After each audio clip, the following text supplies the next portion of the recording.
नमस्कार माझ्या एस टीतील चालक वाहक मित्रांनो, तुम्ही अहोरात्र दिवस रात्र अतिशय कष्ट करता, परंतु तुम्हाला ज्या कष्टाप्रमाणे वेतन मिळायला पाहिजे ते खरंच मिळतं का? आज याविषयी आपण थोडासा विचारविनिमय करणार आहोत.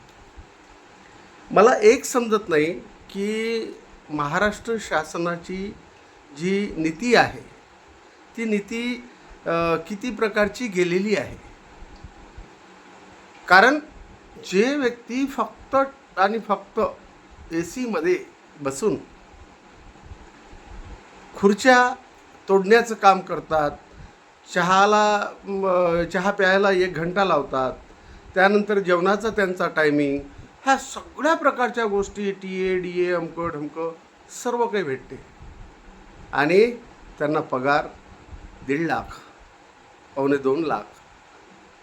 आणि हा बिचारा जो चालक आणि वाहक आहे हा एस टीचा सर्वात मोठा कणा आहे. कारण यांच्यामुळे एस टी चालू शकत नाही. आता मला हा प्रश्न पडला, खूप दिवसापासूनचा प्रश्न आहे की हे जर अशा प्रकारची जी पद्धती आहे की जो खूप सारा कष्ट करतो त्याला अत्यंत कमी पगार आणि जो खूप कमी काम करतो त्याला खूप सारा पगार, हा जो ही जी दरी आहे या दरीमधली असंतोष जो आहे तो या कर्मचाऱ्यांमध्ये, एस टी कर्मचाऱ्यांमध्ये हा निश्चितपणे भरलेला आहे. त्याचा परिणाम हा वेगवेगळ्या पद्धतीनं होतो. त्या खोलामध्ये जायचं नाही, कारण तो मग राजकीय मुद्दा तयार होतो. फक्त एक रास्त असं एक म्हणणं आहे, म्हणजे एस टीच्या सर्व कर्मचाऱ्यांचं समत आहे की आम्हाला राज्य शासनामध्ये विलीन करा. नाही करायचं आहे तर आम्हाला जे आमच्या लेवलचे जे आहेत, ज्या पदाचे जे लोक आहेत त्यांना तुम्ही जे वेतन मिळते इतर राज्य कर्मचाऱ्यांना त्या पद्धतीनं द्या.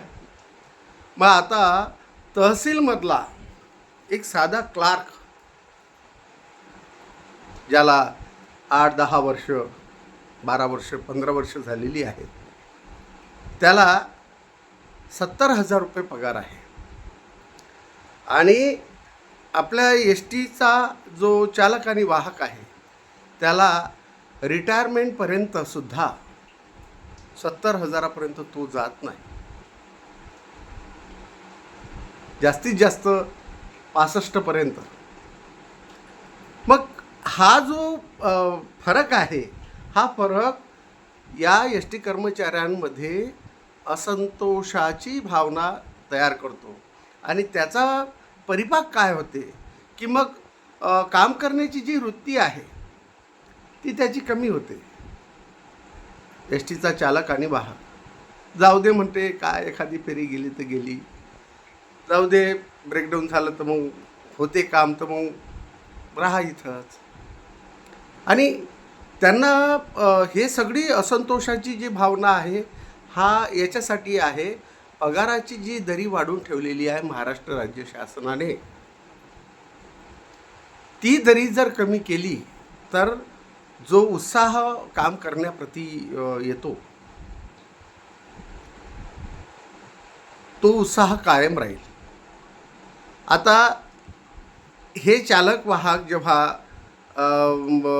म्हणजे ड्युटीवर जातात, नाईट आऊट जेव्हा असते त्यांची, रात्र वस्तीमध्ये राहतात, त्या वस्तीमध्ये खूप मोठा मेलघाटचा जो भाग आहे किंवा इतरत्र असे कितीतरी असे ठिकाणं आहेत की ज्या ठिकाणी पाण्याची व्यवस्था नाही, शौचालयाला जायची व्यवस्था नाही, राहायची व्यवस्था नाही. आणि इमर्जन्सीमध्ये त्याची एखाद्याची तब्येत बिघडली तर त्याला काय, त्याच्यासाठी काय प्रोटेक्शन काय? भारतीय संविधान सांगते की हा तुमचा ज्या ठिकाणी तुम्ही काम करता त्या ठिकाणी तुमची निवासाची तुमचे ते सगळे जे आहे व्यवस्था ती असायला पाहिजे. आणि एस टी तर ही या महाराष्ट्र राज्याचा कणा आहे, कणा. एखाद दिवशी पूर्ण एस टी जर महाराष्ट्रातली बंद जर झाली तर त्याचा काय परिणाम होईल हे सर्वांना माहिती आहे. याच्या अगोदरसुद्धा पाहिलेलं आहे संपूर्ण महाराष्ट्राने उघड्या डोळ्यांनी की काय अवस्था होते एस टी बंद असली तर.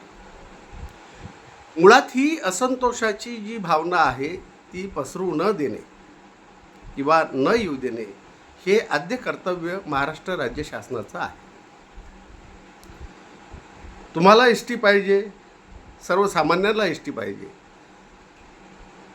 42 पद्धतीच्या सवलती संपूर्ण महाराष्ट्र राज्याला दिलेल्या आहेत महाराष्ट्र शासनाने. त्याचा उपयोगसुद्धा लोक घेत आहेत, आनंदाची बाब आहे. हे चालक आणि वाहक हे सेवा द्यायलाही तयार आहेत, मात्र त्यांचा मोबदला हा कमी प्रमाणात असल्यामुळे हा सगळा उहापोह चालू आहे. त्यानंतर हे रात्रवस्तीमध्ये किंवा त्यांच्या याच्यामध्ये राहणीमानामध्ये हा आमूलाग्र बदल व्हायला पाहिजे, यासाठी राज्य शासन प्रयत्न करत नाही. महामंडळाने हे ठरवलं पाहिजे की यांच्या राहणीमानामध्ये, यांच्या स्टँडर्ड ऑफ लिव्हिंगमध्ये चांगला एक बदल झाला पाहिजे, चांगल्या गाड्या असल्या पाहिजे आणि चांगली त्यांनी उत्तम प्रकारे सेवा दिली पाहिजे.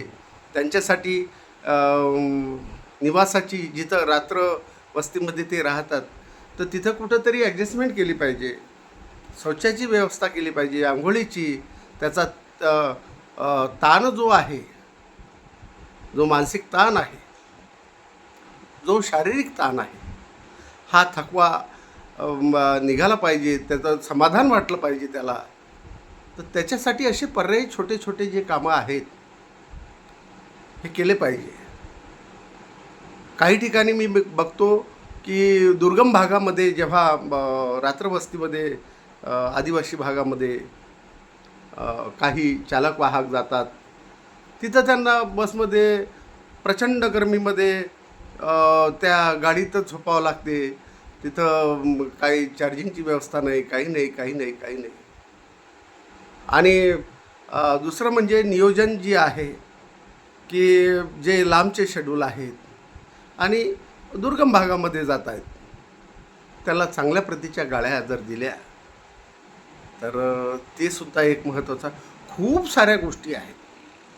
मग यासाठी जबाबदार कोण, हा एक अतिशय गहन आणि मर्मशील असा एक प्रश्न आहे. कोण जबाबदार आहे? पॉलिसीज ज्या आहेत, ज्या नीती बनतात, तर त्या उत्तमरित्या बनायला पाहिजे, ज्याच्यामध्ये जेव्हा केव्हा तुम्ही एस टी महामंडळ निर्णय घेते कोणती गाडी बनवायचा, कोणतं काही, त्यामध्ये एक प्रतिनिधी तुम्ही संपूर्ण महाराष्ट्रातून, 2 प्रतिनिधी, 4 प्रतिनिधी, 4 ड्रायव्हर, 4 कंडक्टर, त्यांना विश्वासात घेऊन तुम्ही पॉलिसीज बनवा आणि ह्या पॉलिसीज इम्प्लिमेंट करा त्वरित, जेणेकरून त्यांचा हा जो धीरे धीरे असलेला जो असंतोष आहे हा आणखी कमी होऊन तो समाधानकारक तिथं राहील. असे कितीतरी कमी वेतनामुळे त्यांची मानसिकता खराब झालेली आहे. मुलीचे लग्न आहेत, मुलांचं शिक्षण आहे, इतरत्र गोष्टी आहेत, त्या करायला सुद्धा त्यांच्याकडे शेवटी काय तर जेव्हा त्यांचं ते हे मिळते, त्यांना ग्रॅज्युएटी वगैरे मिळते, PF मिळतो, त्यावेळेस ते अतिशय नाराज होतात आणि मग ते नाव पण घेत नाहीत. ती एस टी माय माऊली ती चांगली आहे, ती जवळपास लाखो लोकांचं घर चालवते, ही गोष्ट तितकीच सत्य आहे. मात्र त्यामध्ये सगळ्यात महत्त्वाचा विषय हाच आहे की त्यांची वेतनाची जी स्थिती आहे ती सुधारायला पाहिजे आणि त्यामध्ये आमूलाग्र बदल जर केला तर स्टँडर्ड ऑफ लिव्हिंगमध्ये त्यांचं म्हणजे राहणीमानसुद्धा त्यांचं चांगलं ठरेल. आणि ते ठरल्यानंतर जनमानसामध्ये एक एस टीचा एक फेवरेट शब्द आहे, आवडता शब्द, की जनमानसामध्ये एस टीची प्रतिमा मलिन झाली. हा एक अत्यंत महत्त्वाचा शब्द एस टीनं कुठून शोधून काढला काय माहिती. लिहितात तसं काही जर चालक आणि वाहकाकडून काही चुकी झाली तर मग तुमची प्रतिमा मलिन झाली. अरे मला एक सांगा, जी गाडीच मुळात म्हणजे जिचं आयुष्यमान संपलेलं आहे ती मार्गात बिघाड झाली तर त्याच्यात त्या चालकाचा त्या वाहकाचा काय दोष आहे? मग त्यावेळेस तुमची प्रतिमा मलिन नाही होत का? उगाच त्यांची मानसिकता त्यांच्यावर ठपका ठेवून त्यांचं इन्क्रिमेंट बाद करणे, त्यांना मानसिक असा त्रास देणे, तर हे पण अधिकाऱ्यांना थोडं थांबवायला पाहिजे अशी अपेक्षा आहे.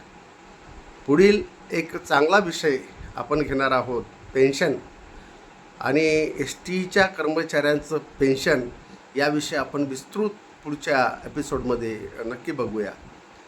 जर आपल्याला व्हिडिओ आवडल्यास अनंत पानझाडे चॅनलला सबस्क्राईब करा, लाईक करा, कॉमेंट्स टाका आणि आपलं मत मांडा की कोणत्या विषयावर आणखी प्रखरदार असा व्हिडिओ द्यायला पाहिजे.